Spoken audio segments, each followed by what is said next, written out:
Yat Eitene Masana Nishle. Grandma is going to do a video today, and it is called Chiih.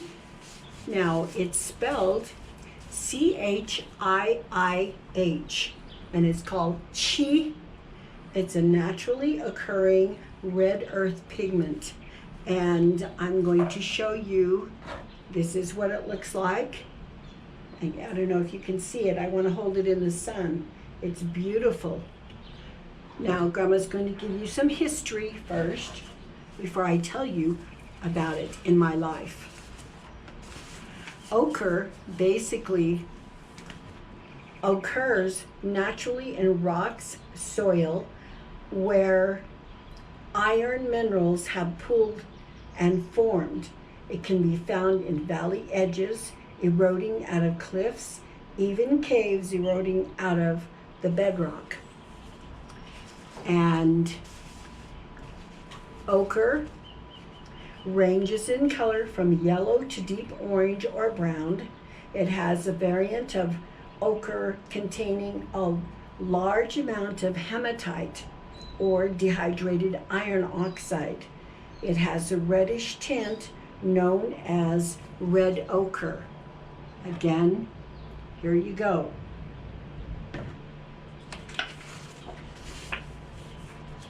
The Chiih, again, is a hematite. It's a more reddish variety, and basically you need to understand that it's non-toxic. But what we're warned is to, in handling the dry powder pigment, to avoid inhaling it, and it is a very powdery powder. There are many uses for this. Now I'm going to show you. It can be used as a sunblock. It's used for pain, for keeping away bad way people. It's used for infections and cleansing. It is used in adhesives and for insect protection. It also protects you from the heat and the cold. Also used for tanning hides, and it is antibacterial, antifungal, and it's protective barrier basically from climate and the environment. And I will also tell you that the medicine men add salt to red ochre for menstrual cramps and body aches. It is also good for the skin. In the studies in Africa, basically, they found that it is antibacterial, antifungal. And basically, in Africa, they made the studies where they found that these people put it on their face, on their arms, and all over their body, and on their hair. And of course, you know how hot it is there. And it's wonderful, absolutely wonderful. So it is, I'm going to show you this Chiih. It is expensive. There's a long process in preparing this. And a medicine man's wife told me just recently, the other day, that when you prepare this, you have to go through, a washing, and the ochre rises to the top. You have to clean that off, and then you add water to it, and you keep doing this until you have the fine powder. It's incredible. I really have never done this, so that's what Grandma was told. With that said, when I was a little girl and I was living with my Biji, my maternal grandpa and grandma, and my Nolly and my Biji, in the mornings we would wake up, and usually after we ate and had prayer, we were prepared. Grandma prepared me for herding sheep. And basically, this is what she used on my face. Now I'm going to show you something else, okay, before I show you what she did. And we'll kind of, move up to that point in time. As you know, the red ochre, basically, you know, it is red, really red. And Hollywood is a strange bunch of people who have made cowboy and Indian movies. And if you notice, the cowboys always, the Indians always have really amazing war paint on. And back in our time, or maybe the 1600s or whatever, whenever, could be late 1700s, yes, the white people were coming on the reservations and the lands, and so, or on the land, and so there were war parties. Now, they didn't go out and elaborately place the war paint on them. They used red ochre, and Grandma's going to show you basically what, it was a very simple thing they did. They put this on their face, and much like this, it wasn't elaborate, but see, it was a protection as far as they were concerned. A protection from who? The white people at the time. And notice the war paint, okay? Here is the war paint. And it wasn't done perfect. It was just done with their hands, their fingers. This is basically what it is, and it was used. Sometimes they used blood, but this was something that warded off any bad person, and there was a lot of white people that was considered as such. Now, let's move on basically to the powwow dancing. If you've ever gone to the powwows, all the dancers are there blessing you. It doesn't matter what dances they perform. The main reason is to bless and give blessings. And when they dance, basically what they would do, and with their regalia, they would add this chiih. And if you notice, some of them would put this on, and they put it on their face. And sometimes it was just on the upper portion of their face. And Grandma's going to do this really quick.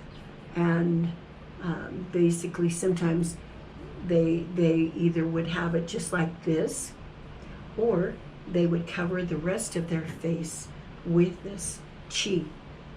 And again, when you're dancing, there are people who are not our friends sometimes out there. And so what you're doing is you're protecting yourself from people who, well, sometimes they consider them witches, or people who don't like you and things like that. It happens amongst the Native Americans, of course, and among all people. We always have to have enemies and doing things and yucky to everybody. And so this was, in essence, kind of like their protection. And they covered the upper portion. I'm just doing this because I've seen them do such a better job, but Grandma's leading up to something here. And anyways, and so they would cover half of their face, and then you would see their regalia on them, and they actually make it really beautiful. So they would put this on, and then they would, and some of them would put it on their chest or their arms, but it was for protection from any evil that would be around while they are at the powwows. Now, as I was telling you with Grandma, what Grandma uses, what my Biji used animal fat to mix with the red ochre, the chiih, but Grandma's using the coconut oil. Okay, you can use either. And so far we're talking about how it was used as war paint, and then it was used by the native dancers to protect them during their dancing, to protect them from anyone who would try to place evil on them or whatever. And there's jealousy there. There's always jealousy everywhere. It's sad. But anyways, so this protected them. And then let's move on to my grandma. Let's go back to Grandma's story about my childhood. When we were preparing to go and herd sheep, my grandmother put this all over my face, okay? And she spared none of my facial skin, because she wanted to make sure. If you look out here, well, it's right now, it seems like lately all we have is blue skies and sun and drought and everything else. But if you use this, it's a sunblock. And my grandmother put this on me, and it covered my entire face. Now look at this. And so it was not only used as medicine, it was used as a sunblock, as a protection from evil.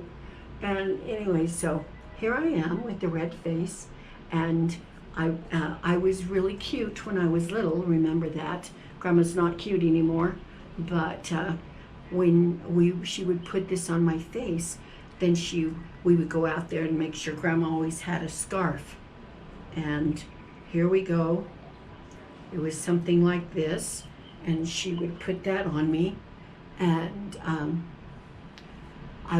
she would make sure that the scarf was around my ears, around my face, and I didn't have,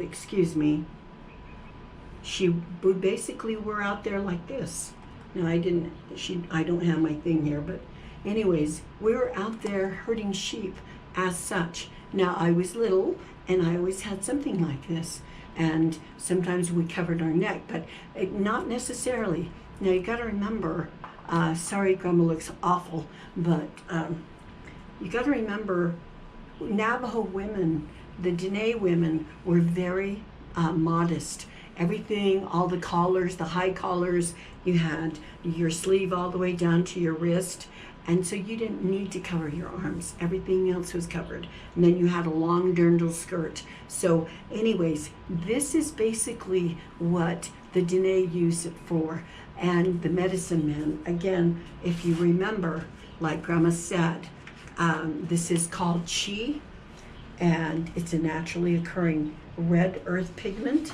And for the Dene people, it was used as a sunblock, like Grandma has on her face. And it was a face paint for protection by Native Americans, to protect from the bad way people, anybody who would want to kind of, say or do something to you that is wrong or hurtful. And then, like witches, witchery, things like that. It was also used as a blush or a rouge. And if you remember, it's used medicinally. It's incredible how wonderful this red ochre is. I have not seen a video done on this, and Grandma wanted to make sure that, since it is summertime and it is very hot out there, a lot of people are using this. Then the Dene people put it on their face and they work outside. Nowadays we have short sleeves. A lot of them put them on their arms, and it really works. In the winter time, when you put this on, it actually keeps you from being cold, as well as in the sun. It keeps you from being hot, and it's a wonderful sunblock. So I wanted to share that with you. Grandma loves you, and this is Chiih, remember, Chiih, and I don't know if you can see this, but here you go. It's a powder, and it's beautiful. I mixed it with coconut oil, and that's the way sorry about that, but we basically, in the reservation, that was our sunblock, and we learned all these wonderful blessings from our ancestors, from our grandparents. So I hope this was a good lesson for you, and you can buy these at the trading posts, or there's medicine men who have these. But Grandma wanted to share that. That is it, And I hope you're having a wonderful week and a weekend coming. Otherwise, we are happy. I thank you for joining Grandma. Love you. Hagone.